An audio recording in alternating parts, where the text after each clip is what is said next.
किसी का कंट्रोवर्शियल बयान किस हद तक सियासी इर्ताश पैदा कर सकता है, मौलाना का हालिया बयान इसे समझने के लिए काफी है। अभी इस बयान की गूंज खत्म नहीं हुई कि अचानक बानी पीटीआई की हमशीरा नौरीन न्याजी का मार के हक के हवाले से एक इंतहाई मुतनाज़ा बयान सामने आया है, जो उन्होंने चंद हफ्ते कबल एक पॉडकास्ट के दौरान दिया था। गो के बयान इंटरव्यू से निकाल दिया गया था, ताहम हैरान कुन तौर पर गुज़श्ता रोज से अचानक सोशल मीडिया पर यह टॉप स्टोरी की शक्ल में ज़ेरे गर्दिश है। नौरीन न्याजी का ये मज़हका खेज बयान उस वक्त सामने आया है जब पीटीआई कायमा कमेटी दोबारा ज्वाइन करने पर संजीदगी से गौर कर रही है। क्या ये मुतनाज़ा बयान पीटीआई के गले पड़ने जा रहा है?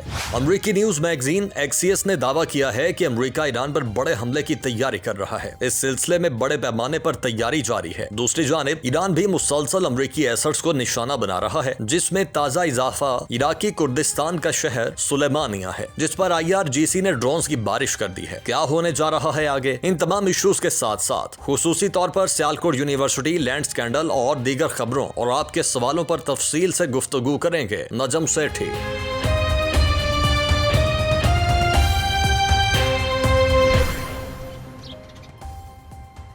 अस्सलाम वालेकुम। 18 जुलाई 2026 18 जुलाई 2026 को आप देख रहे हैं आज की बात सेठी के साथ, और मैं हूं सैयदा आयशा नाज। मेरे साथ मौजूद है नजम सेठी साहब। अस्सलाम वालेकुम। सेठी साहब, बात MOU की यानी मुफाहमती यादाश्त, वो इस वक्त किस स्टेज पर है उसके बारे में तो तबसरे यही किए जा रहे हैं कि वो मुबहम थी और उसको हर कोई अपनी मर्जी के मुताबिक मिस इंटरप्रेट कर रहा था। लेकिन ताज़ा तरीन सिचुएशन वही, आपने कहा, ठुक ठुक से बात आगे निकल चुकी है। अटैक्स फुल फ्लैज किए जा रहे हैं और ब्लॉकेड या बंद करने का काम, अटैक करने का काम जारी है। उसमें हम ये देख रहे हैं कि ईरान की पॉलिसी जो है वो ज़्यादा एग्रेसिव है, और आपने कल बताया एग्रेसिव ईरान क्यों हो रहा है। ईरान को कॉन्फिडेंस मिल चुका है और अब्बास अरागची साहब ट्वीट करके ये बता रहे हैं कि हम किसी को सुपर पावर नहीं मानते और हमने दुनिया को बता भी दिया है कि सुपर पावर वो है भी नहीं। ये उनका ताज़ा ट्वीट है। इसमें अब जो तेहरान का ओपनली ये कहना है कि MOU ख़त्म हो चुका, क्योंकि जंग और मुज़ाकरात दोनों साथ साथ नहीं चल सकते। But at the same time वो ये पॉलिसी अपना रहे हैं कि अगर आप हमारी पोर्ट को अटैक करेंगे तो हम पोर्ट के बदले पोर्ट को अटैक करेंगे। अब उसमें बिजली घर और पुल भी निशाना बन रहे हैं, और वो भी उन ममालिक के जो अमेरिका के इत्तेहादी किसी ज़माने में कहलाते थे। अब उसमें हम देख रहे हैं कि सारे ममालिक जद में आ रहे हैं। बहरीन, कुवैत पे बहुत बड़ा अटैक हुआ है, कतर, UAE, सऊदी अरेबिया में भी रिपोर्टेडली अटैक्स किए गए हैं, ओमान, उर्दन और इराक का कुर्दिस्तान, वहाँ पे भी अटैक, ड्रोन अटैक्स बड़े पैमाने पर किए गए हैं। हलाकतें भी रिपोर्ट की गई हैं। बट द क्वेश्चन इज़ कि ईरान का ये कहना, मोहसिन रज़ाई साहब जो ईरान के सीनियर फौजी मुशीर हैं, सुप्रीम लीडर के, वो ये कह रहे हैं कि तेहरान तनाज़े को मुकम्मल इलाकाई जंग में तब्दील कर देगा अगर अमेरिका ने अपने हमले नहीं रोके। और अमेरिका के हमलों के हवाले से तो रिपोर्ट्स आ रहे हैं कि वो इस वक्त अपने मसल सहला रहे हैं नए हमलों की तैयारी करते हुए। सो इसका मतलब है कि ये ममालिक अटैक का निशाना बनते रहेंगे और ये वसी इलाकाई तनाज़े में तब्दील हो जाएगा मामला। जी हाँ, आई थिंक एक अपडेट की ज़रूरत है कि इस वक्त क्या सिचुएशन है, क्या पाकिस्तान का क्या रोल आगे होगा, अमेरिका क्या करना चाहता है, ईरान ने जो पॉलिसी इख्तियार की है क्यों की है, उसके पीछे क्या जस्टिफिकेशन है। आपने बिल्कुल सही कहा कि इस वक्त बिल्कुल फुल फ्लैश वॉर की तरफ 7 दिन हो गए अमेरिका बमबारी कर रहा है जी। सेंटकॉम ने बताया कि और उसके बाद ईरान काउंटर करता है जी। ठीक है जी। और अभी डोनाल्ड ट्रंप की तरफ से कोई 30 के करीब नए रीफ्यूलिंग एयरक्राफ्ट अमेरिका से इजराइल के बेन गुरियन एयरपोर्ट पे पहुंच गए और वहाँ उनकी तादाद कोई 50 के करीब हो जाएगी। अब ये रीफ्यूलिंग एयरक्राफ्ट तो उसी सूरत में इनकी ज़रूरत दरकार होती है कि अगर उन्होंने कोई एरियल बम्बार्डमेंट करनी है, उनके जहाज़ों ने उड़ना है फ्रॉम एयरक्राफ्ट कैरियर्स और फ्रॉम एयर बेसिस, तो रास्ते में इनकी फ्यूलिंग करनी पड़ेगी, तो इसलिए इनको भेज दिया गया। सो दिस शोज़ कि डोनाल्ड ट्रंप और अमेरिका इस वक्त बिल्कुल पूरी तैयारी में है for a full flash war. और ईरान को इस बात का एहसास है, और ईरान की तरफ से भी इसीलिए उन्होंने कहा कि MOU जो है वो ख़त्म हो चुका है, इट इज़ डेड, और अब हम पूरी तैयारी कर रहे हैं लड़ाई की। अच्छा, अब सूरत हाल ये है कि क्या ऐसे ही होगा जैसे दोनों साइड्स कह रही हैं कि अब एस्केलेशन लैडर में पहुंच गए हैं, और जो अमेरिकन प्रोफेसर रॉबर्ट पेप काफ़ी अरसे से ये कह रहे हैं कि एस्केलेशन लैडर पे चढ़ेंगे ये, और भी ख़तरे आएंगे रास्ते में, और ये लड़ाई ख़त्म नहीं होने वाली। तो अब बात ये है कि थोड़ा सा हमें एक सेकंड के लिए रुक जाना चाहिए और देखना चाहिए कि ये क्यों यहाँ पहुँचे और आगे अब कौन क्या करेगा। क्यों यहाँ पहुँचे कि मेरे जहन में 2 चीज़ें हैं। एक तो ये कि जो क्लॉज 5 है MOU का, जिसके अंदर ये लिखा है, स्ट्रेट ऑफ हॉर्मुज़ के बारे में लिखा है, और उसमें ये लिखा है कि स्ट्रेट ऑफ हॉर्मुज़ ईरान और ओमान मिलके इसका तय करेंगे कि आगे क्या करना है। But in the mean while अगले 60 दिन के लिए आना जाना जो है वो उसके ऊपर कोई टोल नहीं होगा, वो फ्री होगा। मगर ईरान ने बड़ा केयरफुली उसके अंदर ये क्लॉज लिखवा दिया था कि कोऑर्डिनेशन करेंगे हम कि कैसे आएंगी जाएंगी, मगर ये नहीं कि रोकेंगे नहीं किसी को, मगर हम टोल भी नहीं चार्ज करेंगे। और वो अब बाद की बात है। अच्छा, हुआ ये कि अमेरिका ने इसको टेस्ट करने के लिए प्रोवोक किया और 3 जहाज़, मेरा ख्याल है उसमें एक कतरी था और एक सऊदी था और एक, तो उनको कहा कि आप ओमान की तरफ से जो सी लेन्स बनी हैं उस तरफ से आप क्रॉस करें। ईरान ने जो अनाउंस की थी लेन्स, उधर से मत जाए आप।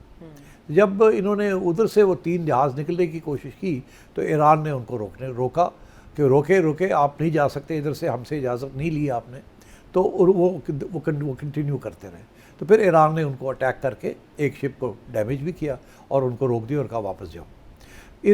अमेरिका ने इसको ऐसे लिखा कि आपने MOU वायलेट किया, और अमेरिका ने फिर कार्रवाई की कि जी आपने MOU तोड़ दिया और हम कार्रवाई करते हैं आपके ख़िलाफ़।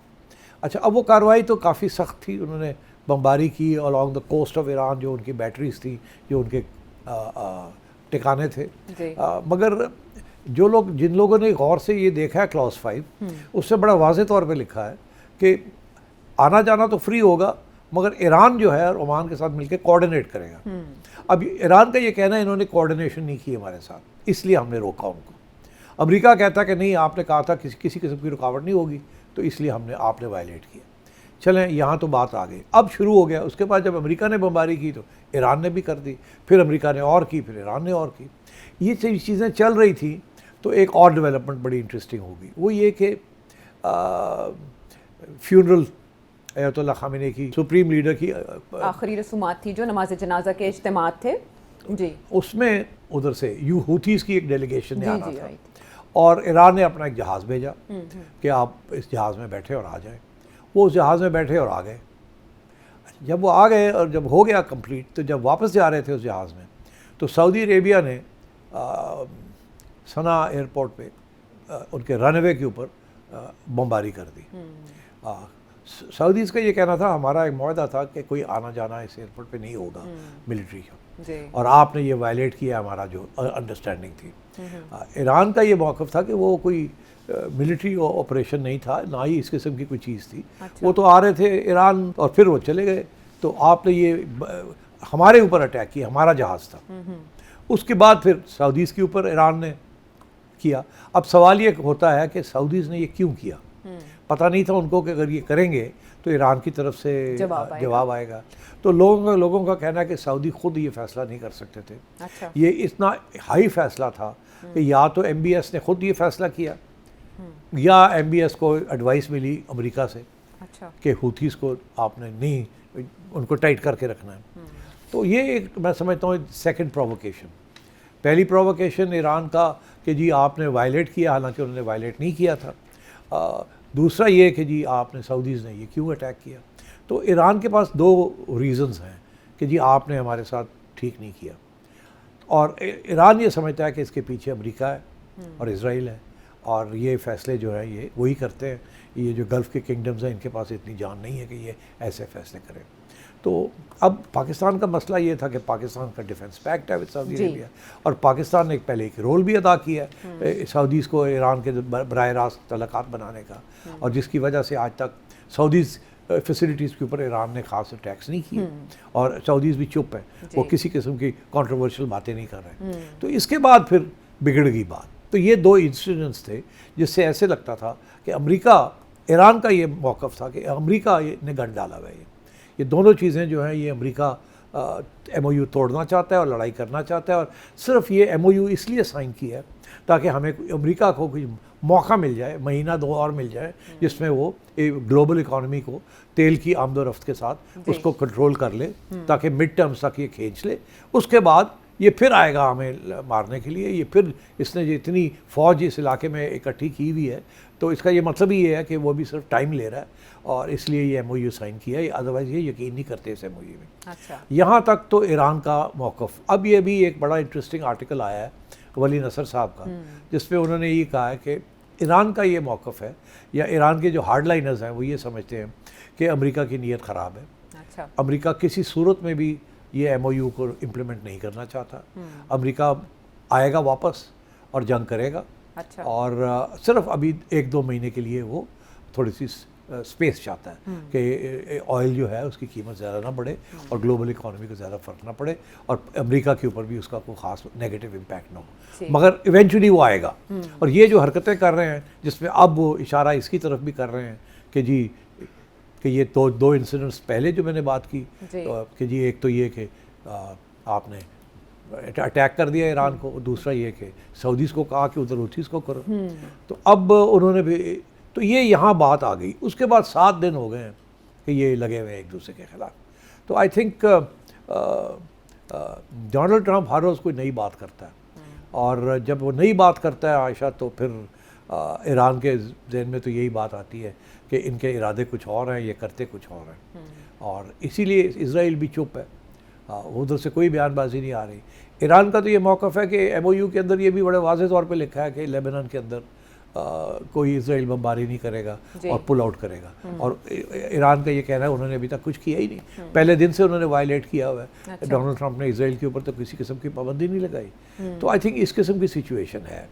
अब फाइनल मैं एक पॉइंट मेक करता हूँ, वो ये कि कुछ लोग हैं यहाँ भी और बाहर भी तज्ज़ियाकार, वो ये कह रहे हैं कि अमेरिका तो जो चाहे जो करे, मगर ईरान को भी चाहिए था कि इसको एस्केलेशन की तरफ मत ले जाते। उनका ये मौक़िफ़ है कि अच्छा, अगर अमेरिका ने, आपने ये 3 जहाज़ों के ऊपर आपने उनको अटैक किया और कहा मत आए, तो उससे पहले आप उनको जाने देते, उनको ये वार्निंग दे देते कि ये आप आगे से नहीं करेंगे, हमने जाने दिया, आगे से नहीं करेंगे। मगर आपने वो वार्निंग दिए बगैर आपने उनको अटैक कर दिया।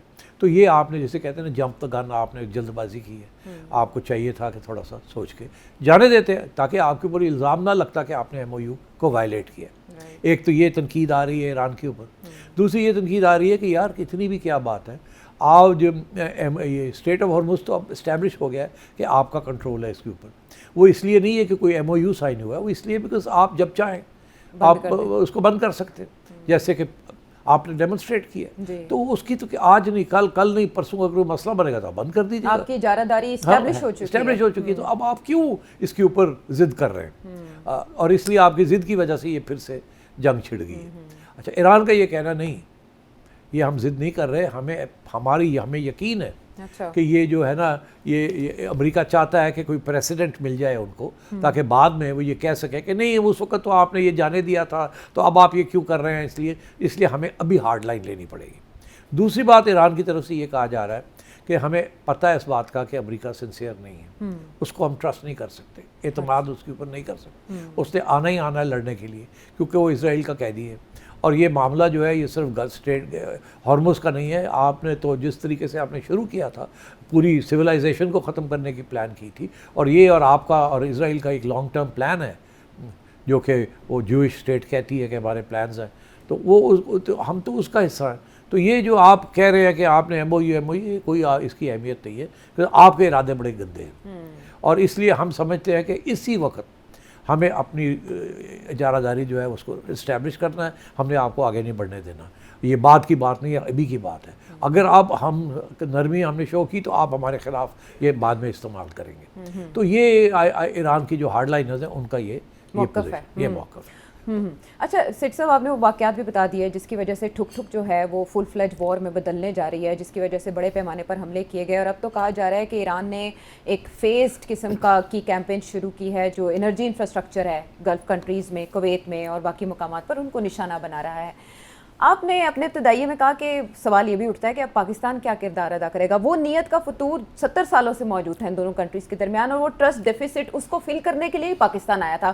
तभी दौड़ें लग रही थी, आ जा रहे थे सब। लेकिन जब से ये मामला बिगाड़ का शिकार होने जा रहा है आफ्टर MOU, हम ऐसी कोई एफर्ट्स देख नहीं रहे। इसकी क्या वजह है? सही कह रहे हैं।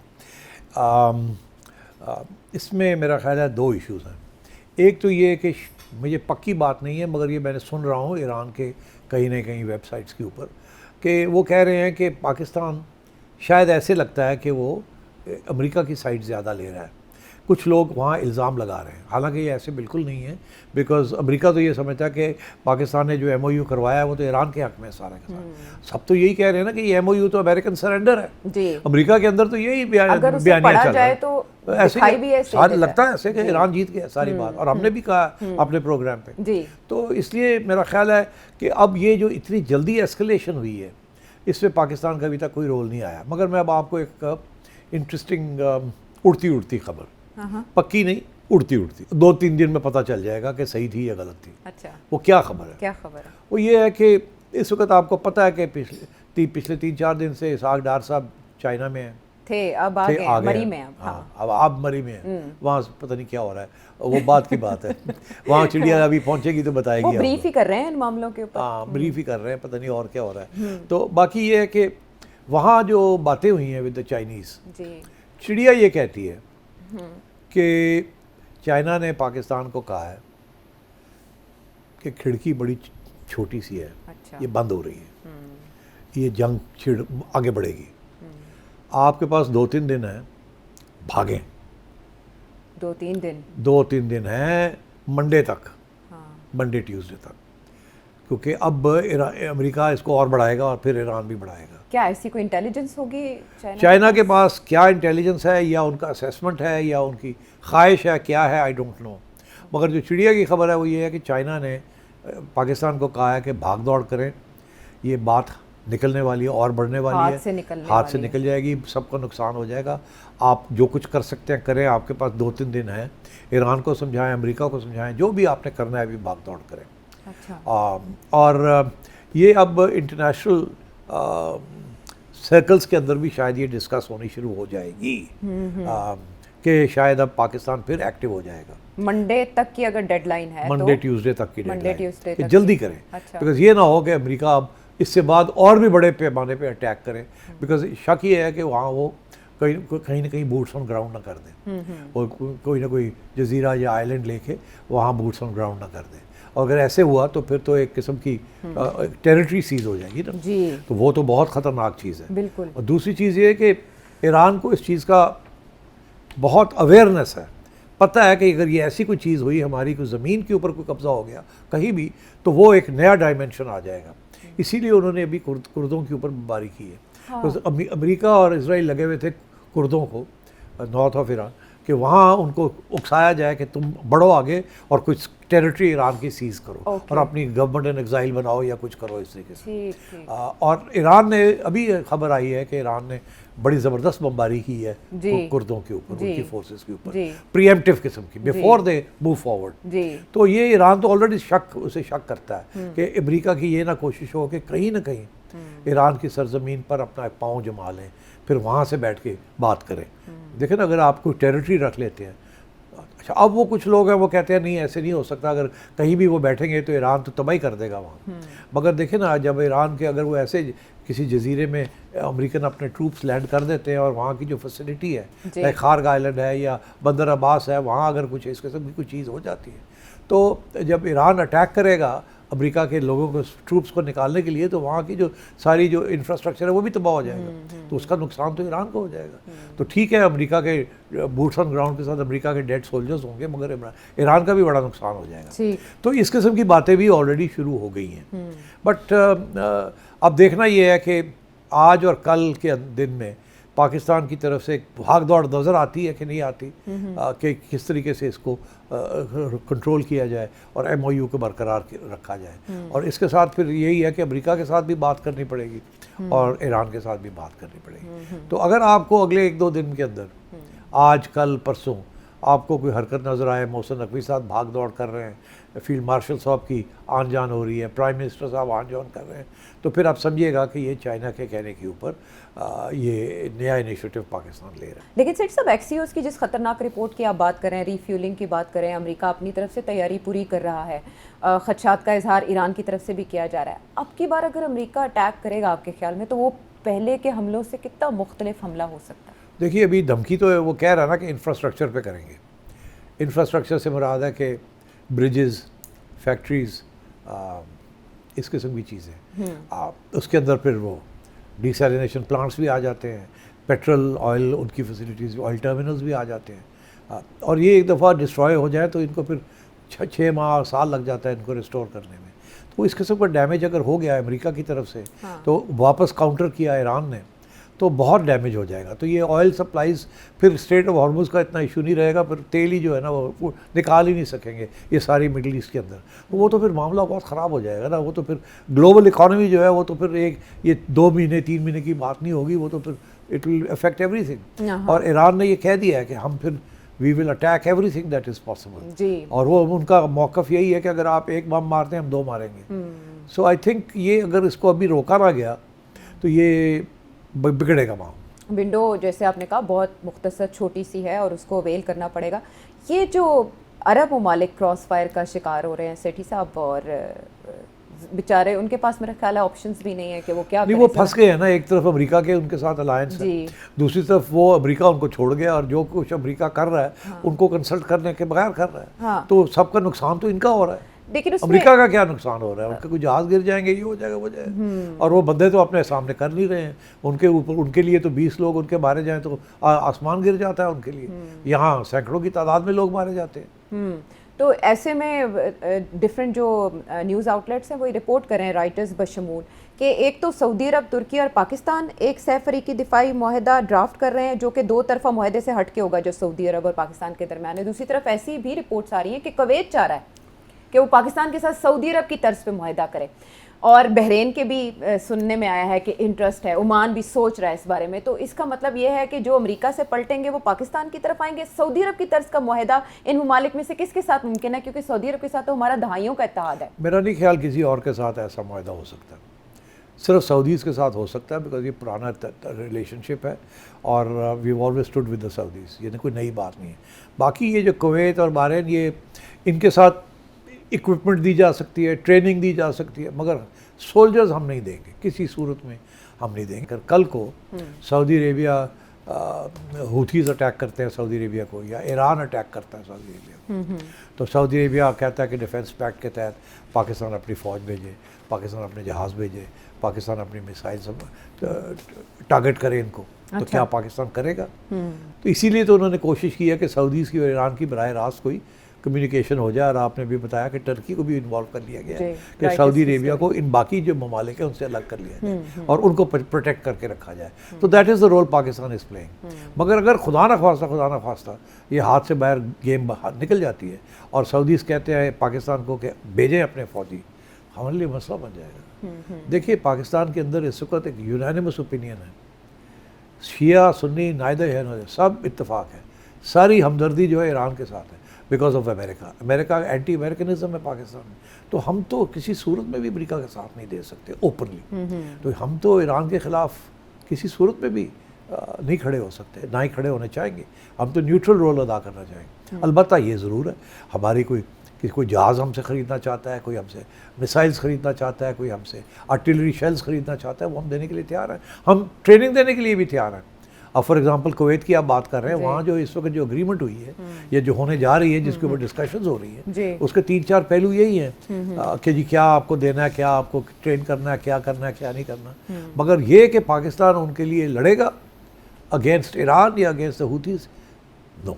इसराइल के खिलाफ yes, but that is not the problem ना। वो लोग तो ऑलरेडी इब्राहिम अकॉर्ड्स के इसराइल के हामी बन चुके हैं। तो इसलिए आई थिंक पाकिस्तान के लिए ये प्रॉब्लम है।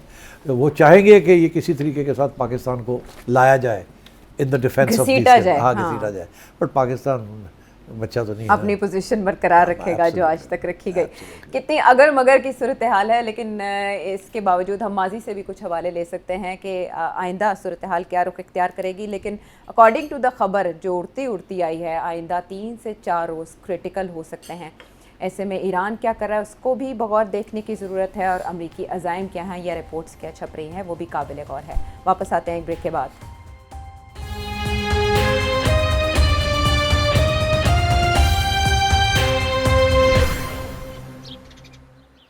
शो में साथ देने का शुक्रिया। सेठी साहब ने एक बैठक की तरफ इशारा किया, मरी में एक बैठक हो रही है जिसमें इसहाक डार साहब गए हुए हैं, वहाँ नवाज शरीफ साहब भी हैं, शहबाज शरीफ साहब भी कल पहुंच गए थे डोंगा गली, और मरीम नवाज साहिबा के हवाले से भी बातचीत चल रही है। तो आपने कहा वहाँ कुछ हो रहा है, कुछ पकने जा रहा है। कहा यह भी जा रहा है कि जो कैबिनेट में चेंजेस आ रही हैं उनके हवाले से भी कोई फैसले शायद किए जा सकते हैं। ज़ाहिर है मियां नवाज शरीफ साहब की अप्रूवल तो चाहिए होगी। तो एक चेंज जिसकी शद्दोमत से बात की जाती है कि कम से कम एक मिनिस्टर को तो सबसे पहले निकाला जाना चाहिए। अच्छा, ये मैं नहीं कह रही बात, सॉरी, ये बिलावल कह रहे हैं। बिलावल हाँ, बिलावल भला क्या कह रहे हैं, सुन लेते हैं उनकी सुन जुबान लेते से। हैं, जी। क्या कहते हैं। वज़ीर आज़म शहबाज शरीफ साहब को बाज़ाब्ता खुद क्लैरिफाई करना चाहिए, ये वफाकी हुकूमत का पॉलिसी है। आपका वज़ीर दिफा कह रहा है या नहीं? अगर आपका पॉलिसी है तो रखे उसको, अगर आपका पॉलिसी नहीं है तो लात मार के बाहर निकालो। वाह, अच्छा, ये ना वाह जी, ख्वाजा वाह। आसिफ साहब ने एक बयान तो दिया था बिलावल पड़ गया रावलाकोट और ख्वाजे को, मीरपुर हैं? से मुतालिक, जो कश्मीरी है ना, कश्मीरियों से हाँ, मुतालिक हाँ, बयान, हाँ। जिसपे असेंबली में भी तनकीद हुई थी, और उसके बाद अब बिलावल कह रहे हैं लात मार के निकालो। अच्छा, ये ख्वाजा आसिफ हमेशा बयानात की वजह से खबरों में रहते हैं। और मीडिया को बड़े पसंद है ख्वाजा जी। साहब। ख्वाजा साहब आके जो है करते रहते हैं तो बड़ा मजा आता है। अंदाज़े बयां बड़ा खूबसूरत है उनका। और नहर में जिस अंदाज में वो छलांग लगाते हैं, हाँ। इसी तरह से वो मीडिया में भी लाइमलाइट में आने के लिए भी कुछ छलांग लगा देते हैं, लेकिन कुछ छलांगे ऐसी हैं जो वो लाइमलाइट से पीछे भी लगाते हैं। हाँ। ऐसी इंफॉर्मेशन भी आ रही है। हाँ, एक आध है ऐसी। हाँ, ऐसी इन्फॉर्मेशन भी आ रही है कि कहीं ना कहीं वो इन्वॉल्व हैं, क्योंकि उन्होंने इशारा दिया एक जगह खिताब करते हुए कि कुछ ऑफिसेज बनाने हैं ब्यूरोक्रेसी के लिए, तो उसके लिए ज़मीन सियालकोट की सियालकोट में कुछ ऑफिसेज बनाने हैं, लेकिन उसके लिए उन्होंने वो अराजी लेने की बात की जो ख़वातीन की यूनिवर्सिटी के लिए ऑलरेडी मुख्तस की जा चुकी है। शहबाज शरीफ साहब ने उसका इफ्तिताह किया था, इमरान खान साहब ने उसके लिए फंड्स वगैरह दिए थे, और वहाँ अब तकरीबन 7000 के करीब ज़ेर तालीम है तलबाए इल्म। अब ये गवर्नमेंट कॉलेज वुमेन यूनिवर्सिटी, जी, 200 एकड़ है, लेकिन उसमें से 120 एकड़ ये कह रहे हैं कि हमें चाहिए, क्योंकि ज़ाहिर है माली मसाइल का शिकार है मुल्क और कमी है इस वक्त हमारे पास। लेकिन ख्वाजा आसिफ के इस बयान के बाद क्या हुआ, अदालत की तरफ से स्टे ऑर्डर आ गया, स्टे ऑर्डर की भी खिलाफ वर्जी की गई, उस पर तौहीन अदालत के नोटिस भी हो गए, लेकिन इस मामले को कहा जा रहा है कि ख्वाजा आसिफ का पुश हासिल है, जिसकी वजह से कैबिनेट से भी ये निकल गया मामला। तो मरीम नवाज साहिबा तो ख़वातीन की तालीम की बहुत हामी है, इसकी वजह से लेकर वहाँ बहुत तशवीश है। ख्वाजा आसिफ ये कैसे कर सकते हैं मरीम नवाज साहिबा? देखिए, इसकी जो बैकग्राउंड यही है कि 200 एकड़ ज़मीन मिली थी, पंजाब गवर्नमेंट ने दी थी under the property acquisition act. हाँ। और वो वहाँ ये कहा गया था कि ये ज़मीन हम ले रहे हैं for building a women's university in the public interest. तो जब हुकूमत उस कानून के तहत कोई ज़मीन लेती है तो उसके लिए कोई तावन वो भी रखता, कॉम्पनसेशन देनी पड़ती। अच्छा, हुआ ये कि जब ये ख्वाजा साहब की तरफ से एक ये इनिशिएटिव आया कि जी 150 या 120 एकड़ 120 एकड़ वापस ले ली जाए। हाँ। और वहाँ कोई गवर्नमेंट के ऑफिसेज बनाए जाए, पंजाब की काबीना ने अप्रूवल दे दी है कि हाँ ले लें ये ज़मीन। लोग चले गए उठ के अदालत में। हाँ। कि जी आप ये कर नहीं सकते, क्योंकि ये ज़मीन तो यूनिवर्सिटी की है, जिस मकसद के लिए ली गई है वही मकसद के लिए होगी, और जजमेंट्स भी हैं अदालतों की, सुप्रीम कोर्ट की जजमेंट्स भी हैं। तो उन्होंने जाके स्टे ले ली। अच्छा, अब वो स्टे ले ली, और मगर ख्वाजा साहब और ब्यूरोक्रेसी वो तुले हुए थे कि नहीं, हमने तो ये ज़मीन लेनी है 120 एकड़। मुझे नहीं समझ आती क्या चीफ मिनिस्टर साहब को कि मतलब पता नहीं है कि ये यूनिवर्सिटी जो कि, और वो ख़वातीन के लिए तो बहुत कुछ करना चाहती है, और इसको उनको पता होगा कि ये इसके पीछे ड्रामा है क्या। इसके पीछे भी तो पैसे की गेल चल रही होगी ना, कि जी इतनी जल्दी ख्वाजा साहब को क्या ज़रूरत पड़ गई कि जी ब्यूरोक्रेसी के लिए, कमिश्नर के लिए और फलाने के लिए हमने नए दफ्तर बनाने हैं, ये क्या बात हुई। तो इस किस्म की इश्यूज़ चल रहे हैं, और मैं समझता हूँ कि इसमें तफ्तीश होनी चाहिए कि, और एक कानून के तहत ये यूनिवर्सिटी की ज़मीन है, ये यूनिवर्सिटी के लिए रहनी चाहिए, आज नहीं कल ज़रूरत पड़ेगी इसकी, और जिस मकसद के लिए ली गई थी उसी मकसद के लिए इस्तेमाल होनी चाहिए। और हमेशा जबकि इस किस्म की ज़मीनों के ऊपर कोई रद्दोबदल होता है तो उसके पीछे कोई ना कोई वेस्टेड इंटरेस्ट होता है जिसका फ़ायदा हो रहा होता है, और तो इसमें भी बिल्कुल इसी किस्म की गेम हो रही है। इसके साथ साथ सियालकोट में कंटोनमेंट के इलाके में एक अड्डा है। अच्छा। वो 1972 में जबकि टिक्का खान साहब GOC थे वहाँ। अच्छा। उस वक़्त उन्होंने ये ज़मीन अड्डे के लिए दी थी। अच्छा। और कंटोनमेंट का हिस्सा था। अच्छा, अब एक नया इनिशिएटिव आया, लोग कहते हैं ख्वाजा साहब इसके पीछे है, मुझे नहीं पता है कि नहीं है, मगर आजकल तो सियालकोट में जो भी होता है उसके पीछे कोई ना कोई तो होता है, और लोग यही समझते हैं कि इतने पावरफुल मिनिस्टर हैं तो ख्वाजा साहब ही होंगे इसके पीछे। वो ये कह रहे हैं कि ये चाहते हैं कि ये अड्डा यहाँ से हट के कहीं और जाए, और इल्ज़ाम ये है झूठा है सच्चा आई डोंट नो, इल्ज़ाम ये है कि किसी का दोस्त है जिसने कोई नई ज़मीन ली है, वो चाहता है कि ये अड्डा यहाँ से हट के वहाँ आ जाए ताकि उसकी ज़मीन की वैल्यू बढ़ जाए। अच्छा, वो जनरल बस स्टैंड है, लारी अड्डा है, जाहिर है सवारियाँ आएंगी जाएंगी और जगह आमदोरफ्त होगी तो हाँ वैल्यू बिल्कुल बढ़ बिल्कुल जाएगी। होगी और वहाँ कमर्शियल हब बन जाएगा वो। और उसके लिए और ये कोशिश की जा रही है कि इसको यहाँ से हटा के वहाँ लिया जाए।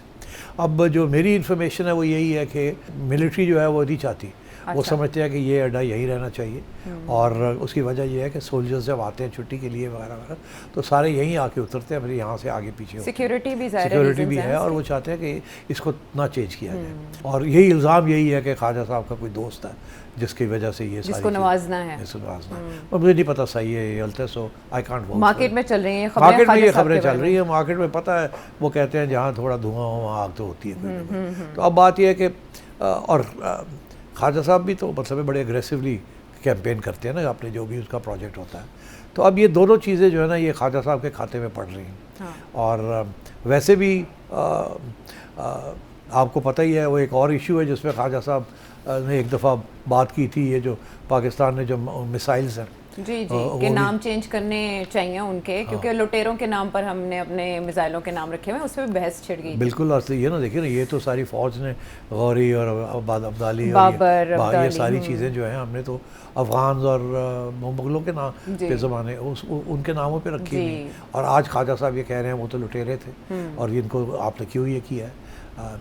अब बात यह है कि जब ये नाम रखे गए थे उस वक्त हमारे तल्लुकात अफगानिस्तान और अफगानियों के साथ अच्छे थे ना, हम तो उस वक्त समझ रहे थे कि ये हमारा ही हिस्सा है एक किस्म का पाकिस्तान। तो इसलिए हमने तो जाहिर है तारीख में से वही फिगर्स निकाले जो कि बड़े अग्रेसिव थे अगेंस्ट द हिंदूज। जी जी, जो जंगजू थे, जो बिल्कुल वो सोमनाथ का वाली बात जो अटैक हुए महमूद गजनवी। तो अब इन्होंने इसलिए अपनी मिसाइल्स के भी नाम ये रख दिए। अब ख्वाजा साहब पड़ गए हैं, कहते हैं कि ये नहीं होना चाहिए क्योंकि अफगानिस्तान आपके साथ इस वक्त दुश्मन बन चुका है। तो अब तो ये भी अभी इशू बन गया है। तो ख्वाजा साहब तो कॉन्स्टेंटली किसी न किसी कंट्रोवर्सी में रहते हैं। पुर्तगाल में जायदादों की बात कर लेते हैं, ब्यूरोक्रेसी को लताड़ते हैं कि काम नहीं करती, लेकिन और ऊपर से फिर ये इस किस्म की चीज़ें आनी शुरू हो जाती हैं और वो भी सियालकोट का फिर नाम आना शुरू हो जाता है। तो मैं समझता हूँ चीफ मिनिस्टर साहब को ज़रा गौर से देखना चाहिए। ये जो कानून है ना कि अगर आप ज़मीन पेजेंट से या ज़मींदारों से under the property Punjab property acquisition act किसी चीज़ के लिए लेते हैं तो फिर उसी चीज़ के लिए रहनी चाहिए, तब्दील नहीं होना चाहिए। अगर अस्पताल के लिए रहते हैं या तालीम के लिए रहते हैं तो आप किसी और मकसद के लिए फिर मैं आपको बताऊं यहाँ और भी चीज़ें होती रहती है ना। हुआ ये है कि होता यहाँ क्या है कि फॉर एग्ज़ाम्पल अगर एक इदारा है, अच्छा उन्हें कोई ज़मीन चाहिए किसी हाउसिंग सोसाइटी के लिए, वो पंजाब गवर्नमेंट को कहते हैं फलानी जगह पे हमें इतनी ज़मीन ले दें। Punjab government under the Punjab acquisition act वो 100 साल के लिए 200 साल के लिए वो ज़मीन लेके इसके ऊपर वो पैसे थोड़े देते हैं, जो मार्केट रेट होता है वो नहीं देते, उससे कम रेट देते हैं और वो ज़मीन ले लेते हैं ज़बरदस्ती और फिर आगे दे देते हैं लीज़ के ऊपर एट अ नॉमिनल कॉस्ट, 1000 2000 10,000 रुपये में दे देते हैं। तो ये भी इस किस्म की भी नाजायज़ किस्म की चीज़ें होती रही हैं, पहले लोगों को देते रहे, ज़मीन लेकर कहीं और दे दी। तो ये एक चल रहा है ये इसके सी। और अदालतें जो है इसको बड़ी नज़र से देखती हैं कि यार ये होना नहीं चाहिए, इसीलिए लाहौर हाई कोर्ट ने स्टे दे दी, मगर वो फिर भी अब जारी है अपना काम चल रहा है। और ये जो काबीना ने इजाज़त दे दी, हाँ जी ले लें, ये इजाज़त पहले दी, स्टे बाद में आया, स्टे आ गया। तो अब इसको नहीं चेंज करना चाहिए, अब इसको प्रोजेक्ट को ड्रॉप कर देना चाहिए, let it remain with the Sialkot university. Chief minister साहबा को मेरा ख्याल है पहले भी मिसलीड किया है ब्यूरोक्रेसी ने, और अब चीफ मिनिस्टर साहबा को चाहिए to leave it with the women's university. ख़वातीन की तालीम उनके करीब है, बड़ी दिल की बात है उनकी, तो और वो मैं समझता हूँ उन्हें इसके ऊपर नज़रसानी करनी चाहिए। तो ख्वाजा सिर्फ कह रहे हैं यहाँ पाकिस्तान में कोई भी बात धक्के के बगैर नहीं होती, तो अगर वज़ीर आला पंजाब मरीम नवाज़ से रिक्वेस्ट कर ली जाए तो फ़ंड्स वगैरह एलोकेट हो जाएंगे। तालीम के अहया की तो वैसे बात की जाती है पाकिस्तान में, और वज़ीर आला पंजाब तो चाहती भी हैं कि ख़वातीन जो हैं वो तालीम याफ्ता हों, तालीम के ज़ेवर से आरास्ता हों। अब इस पर जो कोर्ट है वो भी छुट्टियों के बाद जब बैठेगी तो उस पर भी कोई ना कोई फैसला। तो ये बताएं, आप चाहती हैं कि ख्वाजा साहब की छुट्टी हो जाए कैबिनेट से? नहीं, मैं क्यों चाहूँगी, आपको कोई पता है आपका नहीं, मैं बिल्कुल नहीं। हमारे वज़ीर दिफा है भाई, वो जाने, उनके काम जाने, लेकिन वो वहाँ जाना जहाँ उनकी डोमेन नहीं है, वो तो खुद कहा करते थे हर इदारे को अपनी हदूद में रहना चाहिए, तो वो अगर खुद कहीं और जाएंगे तो बात तो होगी ना। नहीं तो आप ये चाहती है कि मोहसिन नकवी साहब फॉरेन ऑफिस चले जाए? मोहसिन नकवी साहब जहाँ हैं बहुत अच्छा काम कर रहे हैं, बहुत अच्छा परफॉर्म, बल्कि नहीं एडिशनल तो चार्ज जाने लेके की वो क्या खारिजा अमूर तो का भी काम कर जाने रहे की हैं। क्या ज़रूरत है, जो जी। अब वैसे ही काम तो कर रहे हैं ना वो तो फील्ड मार्शल साहब के राइट हैंड मैन है, वो कर रहे हैं, तो उन्हें अब फॉरेन ऑफिस जाने की क्या ज़रूरत है, वैसे ही हो रहा है वो तो काम। हाँ। उनके पास मिनिस्ट्री ऑफ इंटीरियर है ना, जो कि असली पावर तो वहाँ से आता है। जी, ठीक है लेकिन वो जाके कैश पटेल से मिल रहे हैं, FBI डायरेक्टर से, हाँ, तो और वो फिर बोइंग के चीफ से मिल जो रहे हैं, देखो- PIA के लिए बोइंग नहीं, खरीदने वो की बात देखे, कर वो रहे तो हैं। देखे ना आप, इसका तो मतलब इसलिए है कहतो रिजाल है, पाकिस्तान में कोई और है ही नहीं। अब बस देखिए, he is the wonder boy. Oh, तो यू नेम्ड इट। अच्छा, हम हाँ। सब ढूंढ रहे थे कि वंडर बॉय कौन है, सेठी साहब ने आज बता रही है कि असल में वंडर बॉय मोहसिन नकवी साहब। कोई खबर चिड़िया कोई की? खबर, ये जो खबर है ना जी, वो फॉरेन ऑफिस जा रहे हैं, अच्छा। तब्दीली हो रही है, गलत। ख्वाजा इसहाक डार साहब भी नहीं जा रहे कहीं पे? ये मैं नहीं कह सकता कुछ, बिकॉज कुछ छोटा मोटा महाज उनके खिलाफ तो बना हुआ है। वो तो महाज दब नहीं किया था, वो जो हमने डिस्कस किया, तो वो तो खबर कहीं आई गई होगी, आपने कहा था वो दाखिले दफ्तर हो जाएगी, तो वो फाइल तो दब गई। हाँ, ज्यादा ऐसे ही से है। ज्यादा पेश किया गया उन्हें। और मगर मोहसिन नकवी साहब फॉरेन ऑफिस नहीं जा रहे। अच्छा, जहाँ है वहीं रहेंगे और बाकी काम भी करते रहेंगे, जहाँ जहाँ उनका जहाँ एतमाद फील्ड मार्शल चाहिए। साहब इनको कहेंगे जाएंगे, वो करेंगे। अच्छा, इंटीरियर, ओहो, हमने ये पढ़ा था कि राना सनाउल्लाह साहब इंटीरियर में आ रहे हैं। नहीं, वो चाहते हैं, राना साहब चाहते हैं। राणा साहब चाहते हैं, उन्होंने पहले भी तो इंटीरियर चलाई है ना। जी, बिल्कुल। और तकड़े आदमी हैं। और देखिए ना, इंटीरियर का मसला ये है कि मोहसिन नकवी साहब पूरा टाइम नहीं दे पा रहे ना। It's a full flash job. अब मोहसिन साहब कभी ईरान पहुंचे होते हैं, कभी अमेरिका पहुंचे होते हैं, फिर PCB के इश्यूज चलते जा रहे हैं, वो कहते हैं हमें नहीं टाइम मिलता। इंटीरियर वाल इन्होंने उनको रख लिया एज मिनिस्टर ऑफ स्टेट, क्या नाम है उनका जिनका इंटीरियर में, तलाल चौधरी तलाल चौधरी साहब को रख लिया है। और तलाल चौधरी साहब का कहना है कि बिल्कुल वो इंटरफेयर नहीं करते, खुली छुट्टी खुली मिली। आज़ादी दी हाँ, और रखी है वो उन्होंने, हाँ। डायरेक्ट बराह रास्त है, सेक्रेटरी भी और तलाल चौधरी भी काम कर रहे हैं। मोहसिन साहब बस आते हैं जाते हैं। तो आई थिंक फोकस जो है वो ख्वाजा पे ही रखे, आप मोहसिन साहब पे मत रखें। यही नेट रिजल्ट निकलता मुझे दिखाई दे रहा है। और फिर वो कुछ नौजवानों की इंडक्शन की भी बात हुई थी कि कुछ नौजवान नए और चेहरे वो है, वो नौजवानों की बात हो रही है। हाँ हाँ। जब मौलाना साहब के बयानात हलचल मचाएं, ख्वाजा आसिफ के बयानात कंट्रोवर्शियल नज़र आए, उनके इक़दामात भी, तो इस ऐसे में सोशल मीडिया पर चलने वाला एक और क्लिप जो कि बानी PTI की हमशीरा नौरीन खान साहिबा का है, ये है तो पॉडकास्ट पुराना, लेकिन लगता है कि उस वक्त ये हज़फ कर दिया गया था उस पॉडकास्ट से और लेटर ऑन ये वायरल हुआ है। नौरीन खान तो मार्का हक को ये समझती हैं कि ये बिल्कुल अलीमा खानम के साहिबा के बयान के मुताबिक कि ये फिक्स्ड मैच था। अगर नरेंद्र मोदी चाहते तो भारतीय वज़ीर आज़म 2 मिनट में फिक्स कर सकते थे। दो बातें यहाँ। हाँ। पहली बात तो ये है कि ये बयान नया नहीं है, पुराना है। जी। दूसरी बात ये है कि उस वक्त तो इसको मेरा ख्याल है दबा दिया था और अब इसको निकाल के दिखाया जा रहा है। इसकी क्या वजह, कौन दिखा ये बड़ी इंटरेस्टिंग बात है ना, क्योंकि इस वक्त मौलाना के बाद ये भी बहुत कंट्रोवर्शियल बन चुका है ना। अच्छा। तो अगर मौलाना इज़ इन ट्रबल बिकॉज उनका जो बयान आया उसमें उन्होंने कोई ऐसी बात कर दी जिसके साथ लोग नाराज़ हो गए, तो ये भी बयान ऐसा ही है जैसे कि इस्टेब्लिशमेंट के ख़िलाफ़। ठीक, तो ये मेरा ख्याल है उन्होंने सोचा कि ये अच्छा वक्त है इसको निकालने का, बिकॉज पहले ही वो मौलाना पे तनकीद हो रही है, सारा मीडिया लगा हुआ है, और अब नौरीन जो है वो भी कोई बेवकूफ़ी खातून है, frankly I must say this. ये कोई बयान देने वाला, मुझे आप बताएं कि इंडिया के साथ कोलैबोरेट करके एक ड्रामा स्टेज किया गया। मतलब आप सोचे तो सही, ये कौन किस किस्म की डिस्टॉर्टेड माइंड है जो कि इस किस्म की बातें कर रही है। ये तो अपने ही डी में गोल करने वाली बात हुई, अपनी बिल्कुल पार्टी ऐसे ही है, प्रॉब्लम में आने वाली बात मगर हुई। ये जो बहनें हैं ना, ये इनकी कोशिश ये है कि किसी तरीके के साथ एस्टैब्लिशमेंट के साथ लड़ाई लड़ी है, चलती रहे। अच्छा। और जो इस वक्त PTI की जो लीडरशिप है, जिसमें अफरीदी साहब हैं या बैरिस्टर साहब हैं या लॉयर साहब हैं, सलमान वगैरह, ये सब जो है they don't want a confrontation. इसीलिए तो ये चीज़ें डिस्कस हो रही हैं कि जी स्टैंडिंग कमिटीज़ जो हैं उससे वापस जाना चाहिए, नहीं जाना चाहिए, so on and so fourth. बहुत गलती की है ना इन्होंने। ये बॉयकॉट वाली पॉलिटिक्स जो है ये नहीं चलती, आप ज़माना आगे बढ़ जाता है, आप लूज़ कर जाते हैं। ये अगर सारी कमिटीज़ में ये बैठे होते तो हर रोज़ खबरें बनती। और इन्होंने बहुत बेवकूफ़ी की है कि ये कमेटी की मीटिंग्स जो इनके पास 8 का चार्ज है, जिसके चेयरमैन इनके बनते हैं, पब्लिक अकाउंट्स कमेटी, फलाना ढिंगड़ा, हर चीज़ की, स्पोर्ट्स की कमेटी, ये बैठ के वहाँ बड़े अच्छे काम कर सकते थे, गवर्नमेंट को पकड़ के रख सकते थे कि भाई ऐसे नहीं, ऐसे ऐसे अच्छे सवाल कर सकते थे। और सारा वक्त खबरों में इनकी बातें और इनकी तनकीद जायज़ होती, और ये छोड़ के चले गए बाहर।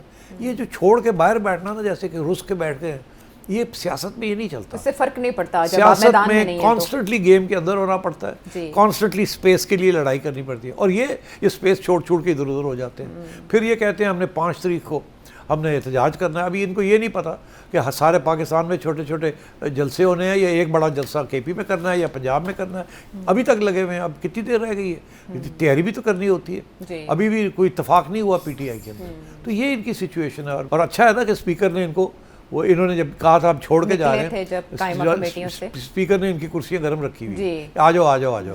मैं तो कहूँगा अभी भी ये जाएं और वहाँ काम करें और गवर्नमेंट को टाइट करें और कहें ये क्यों हो रहा है, ये क्यों हो रहा है, ये खबरें बनाएं। हमारे पास भी कोई बात करने की हो हुकूमत के खिलाफ, मगर ये तो छोड़ के रुस के बैठे हुए हैं।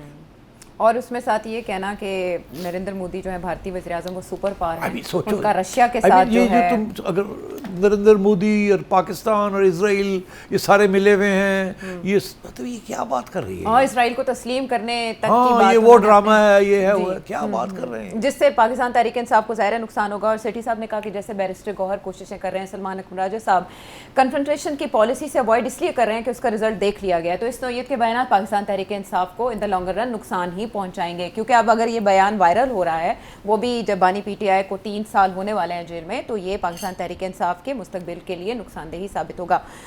अलीमा खानम साहिबा की भी हमने देखा कि वो जब चित्राल जा रही थी तो रस्ते में उन्होंने किस नौयत के बयान दिया और उसके बाद उसका रिजल्ट क्या निकला। मुलाकातें अब तक नहीं हो पाई। असर नौ तरतीब देने की ज़रूरत अपनी जगह पर मौजूद है। कायमा कमेटी में पाकिस्तान तहरीक इंसाफ वापस आती है नहीं, इस पर भी अब हम बरकरार है। वापस आते हैं एक ब्रेक के बाद।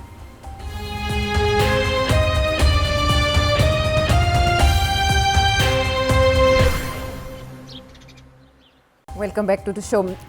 बदलता है रंग आसमान कैसे कैसे कैसे कैसे, और ये हमारी हाल ही की तारीख है जिससे पता चलता है कि मफादात ही सब कुछ होते हैं, जैसे बाहमी ताल्लुकात और ये नजरियात, प्रिंसिपल्स वगैरह, हाँ, असूल कोई हैसियत नहीं रखते, किसी के लिए नहीं रखते। इसी की हम मिसाल देखते हैं कि 2001 में तालिबान ने बामियान में दुनिया के सबसे बुलंद तरीन गौतम बुद्ध के मुजस्मों को बारूद से उड़ा दिया था।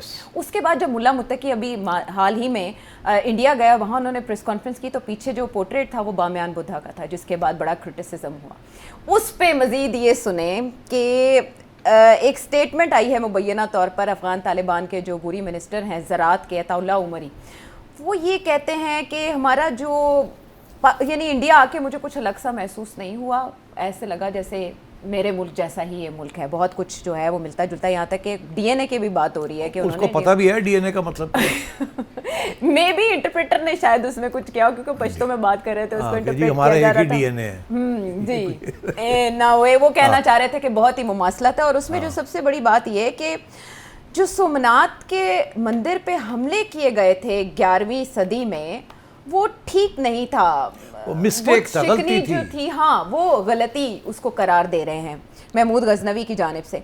अब ये क्या मतलब हुआ इसका कि मतलब रीराइट करने जा रहे हैं हिस्ट्री, भारत के साथ ताल्लुकात के लिए जाफरानी पगड़ी बनने जा रही है? बिल्कुल ऐसे ही है। देखिए ना, क्योंकि हमने अपनी मिसाइल्स तो अफगानों के नाम लगा दी, हाँ, ठीक है।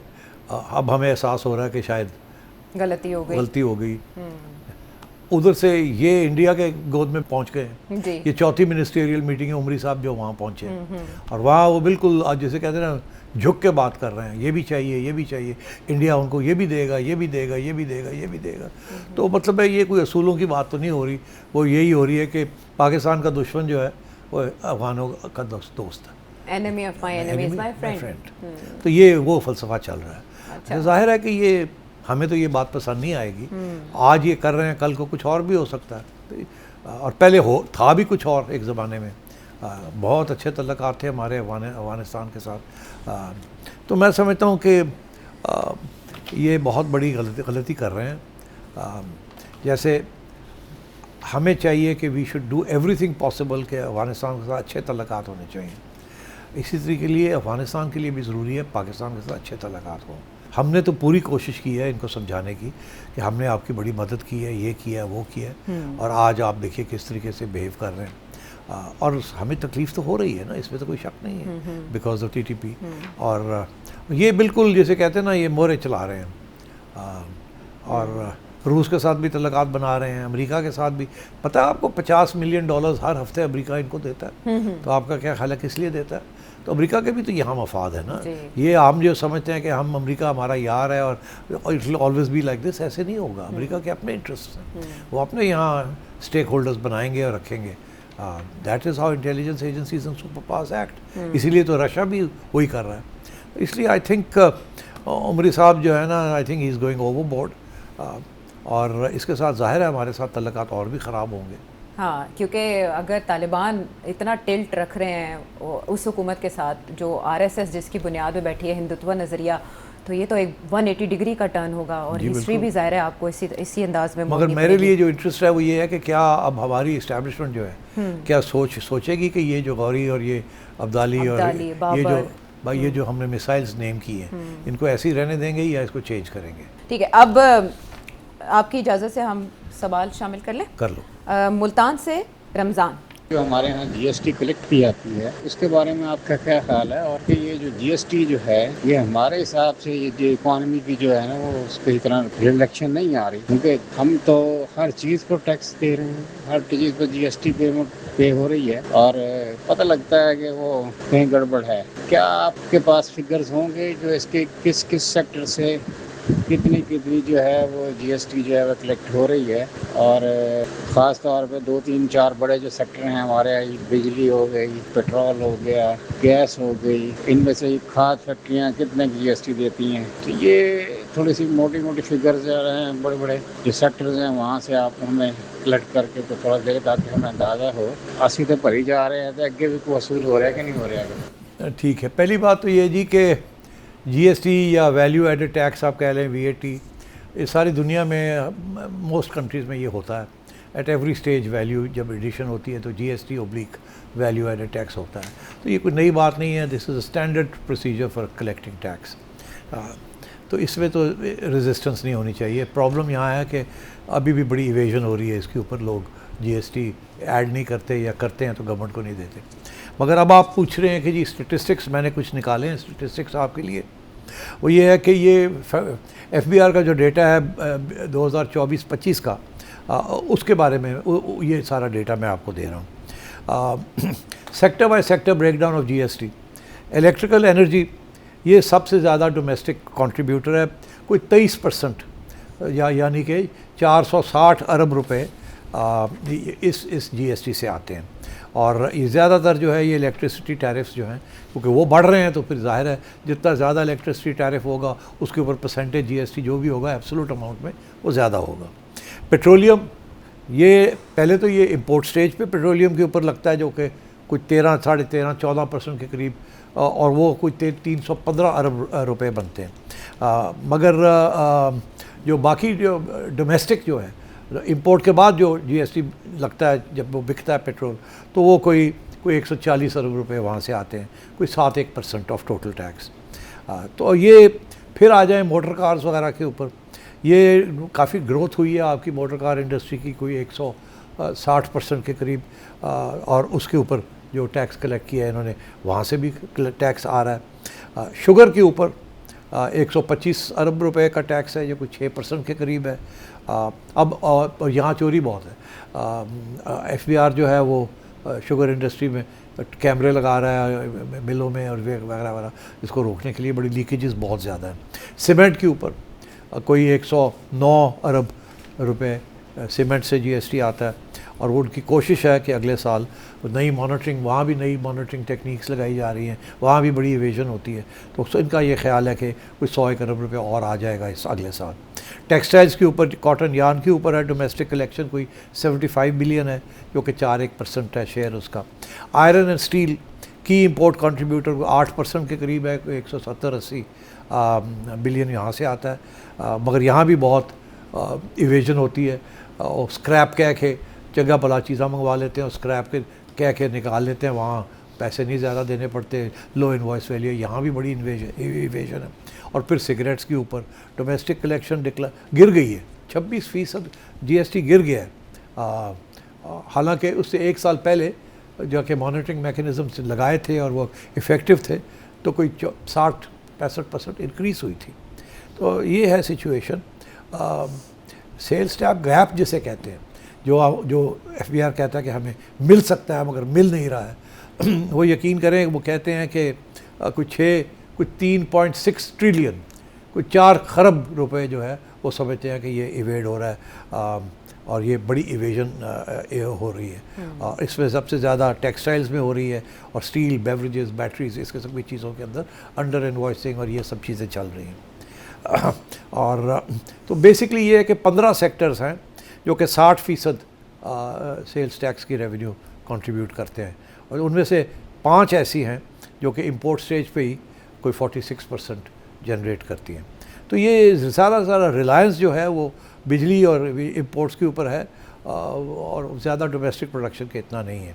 तो ये है सिचुएशन जीएसटी की। I hope you get the data now. तो आपको रमज़ान फिगर्स मिल गए जो आप जानना चाहते थे, और क्यों हुकूमत जमा नहीं कर पाती, ये रीजंस भी आपके सामने। इज़्ज़त सुबहानी, आपने चिड़िया के लिए जो शेर पढ़ा, तुंदिए बादे मुखालिफ से ना घबराए चिड़िया, ये तो चलती है तुझे ऊंचा उड़ाने के लिए, आप एनर्जी ड्रिंक पिलाएं। अब बात ये है, एनर्जी ड्रिंक नहीं पिलाने की ज़रूरत, कुछ और की ज़रूरत है। आप कहाँ बैठे हुए हैं, वहाँ से ये आप मुझे कह रहे हैं कि एवी क्या, तो मैं तो कह सकता हूँ, मगर फिर ये ना मुझे बाद में कहिएगा कि या आपने तो एडवेंचरिज्म की, आपने ये बात कह दी, आपका प्रोग्राम ही कैंसिल कर दिया, फिर ये हो गया, वो हो गया। अब भी मैं ये कह रहा हूँ कि इस किस्म की सिचुएशन के अंदर एडवेंचरिज्म नहीं करनी चाहिए। पीटीआई को मैं समझा रहा हूँ कि आप वापस जाएं, एडवेंचरिज्म ना करें, एंगेज करें, लड़ें झगड़ें, जहाँ तक कर सकते हैं करें। अब मुझे कह रहे हैं कि मैं ऐसी बातें करूँ जिसके साथ ये सारा प्रोग्राम बंद हो जाए, तो खुदा का खौफ करें, कोई अच्छी एडवाइस दें मुझे। ये कोई एडवाइस है देने की? मलिक बाजवा कराची से, आप जो हमें बता रहे हैं हमें बिल्कुल नहीं पता था, आपके बताने पर हमें इल्म हुआ। तो एक और भी तो सवाल था आपके बारे में। मेरे बारे में? हाँ। सिर्फ वो वक्त खत्म हो गया। नहीं, कोई वक्त नहीं खत्म हो गया, मुझे कहा जा रहा है। देखिए जी, इनके बारे में भी एक सवाल आया है, ये नहीं चला रही है। नहीं, वक्त खत्म हो गया सेठी साहब, माजरत आपके पुरजोर इसरार। आप इंसिस्ट करें, जिसने ये सवाल भेजा इनके बारे में आप फिर इंसिस्ट करें ताकि कल हम वो चलाएं। फरीद लोअर दीर से आपके सवाल के बारे में सेठी साहब इंसिस्ट करें, हम कोशिश करेंगे कि उस सवाल को शामिल ज़रूर करें, उसमें अलबत्ता मेरे पर ज़रूर जलते हैं, या मैं आपको पहले बता रही हूँ। लेकिन आप सब जो इस वक्त देख रहे हैं स्क्रीन पर, नंबर आपके सामने है, आपके दिल में जो सवाल है, जहन में जो सवाल है सेठी साहब से आप जानना चाहते हैं, सेठी साहब अपनी पूरी कोशिश करके उसका जवाब देने की कोशिश ज़रूर करते हैं। आप बिल्कुल मायूस ना हो, हालात अच्छे हैं, मज़ीद अच्छे भी हो जाएंगे। वो कुछ थोड़ी बहुत मजबूरियाँ कौमी मफाद की अपनी जगह पर मौजूद हैं। अगले प्रोग्राम तक के लिए हमें इजाज़त दें। बच गई हो तो।